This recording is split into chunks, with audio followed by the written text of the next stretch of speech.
This is Esoteric the Red, and I haven't seen too many people talk about why it's dangerous to use an LLM for spiritual endeavors. And what I mean by that is, spiritual knowledge and any type of, striving for some type of enlightenment or anything like that. One is definitely the way that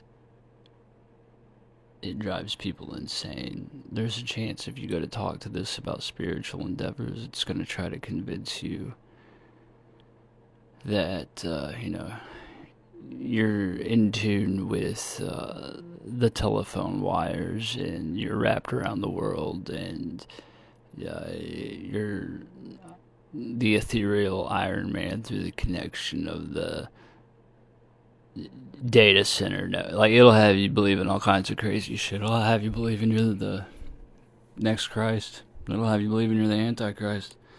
It'll have you believe whatever the fuck you're ready to believe. Even if you're not, it'll gaslight you into believing it and then reinforce it. It's pretty dirty that way. To me, I mean, it's very trickster in that way. But if you look at some of these people that their channels on YouTube, where like all they do is sit there and talk to an LLM, it's insane. If you give it a listen for even 3 minutes, there's one girl, like her name's Crystal Ascension is her channel or something like that. She just sits there with an iPad glued to her head, and this LLM will tell her all kinds of crazy shit that she can phase through walls and teleport, and she's not done any of this. I've never seen anybody do any of the shit that LLMs claim, and she's sitting there just eating it up like, oh wow, like she's really peeking beyond the veil. But to anybody viewing this, you can see that really she's manifested nothing. All these laws of manifestation that they talk about, all this teleporting, none of it takes place. But the people are just eating it up like they're obtaining some sort of like secret knowledge. It's wild, and seeing that it's how tricky it can be. I mean, it really strikes me as like I don't know, you got, if you think of yourself as a seeker and you've reached a gate and the gate is giving you a riddle, like you were stuck at this fucking gate, man. Like, and you're just eating up everything this gate is feeding you, and because of that, you're like not walking through the gate.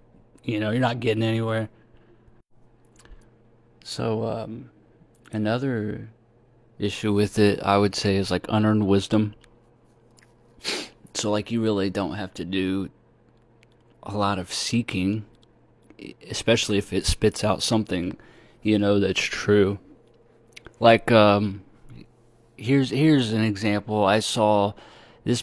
There's a person on YouTube, and I mean, he can talk about whatever he wants, but I think if you're going to talk about spiritual stuff and you're not going to mention how dangerous it is or what can happen, then maybe you shouldn't be talking about it. Like, maybe you're not somebody that's done something enough to understand the dangers of what you're talking about. I'm not saying you shouldn't do things, but you get a piece of unearned wisdom and you have no idea of the pitfalls by partaking in this wisdom, right? And end up fucking yourself.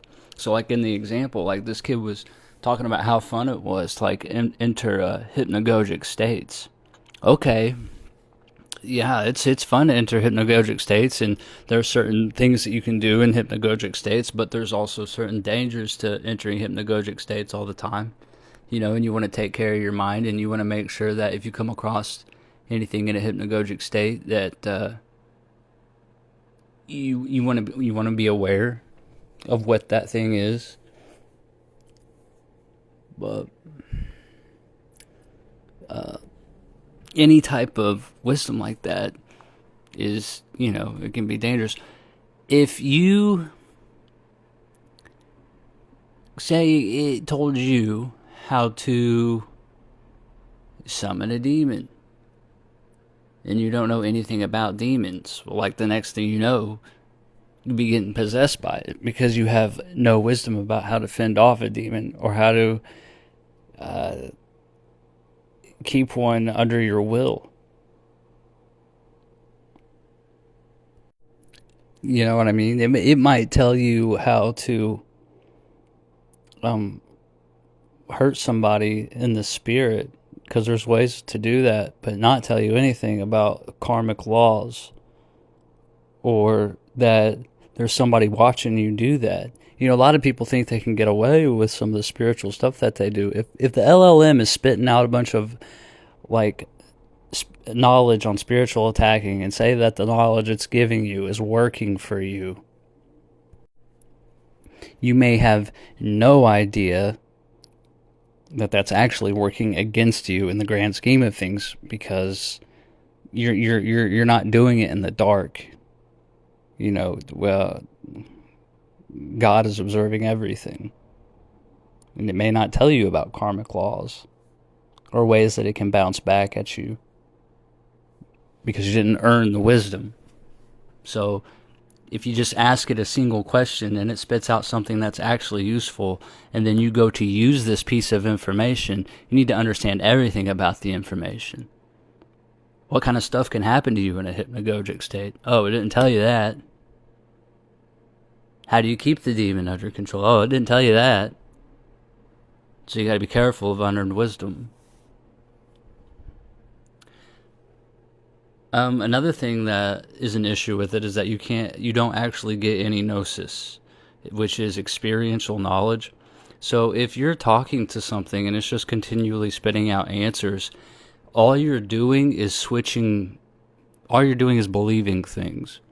Gnosis is a little bit different because you actually have to have the experience to believe it. So if I try to phase through a wall,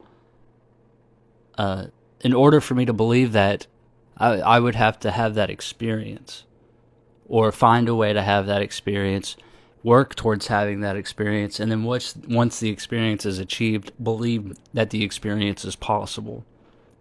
Okay, but there is no experiential knowledge with the LLM. It's just saying whatever.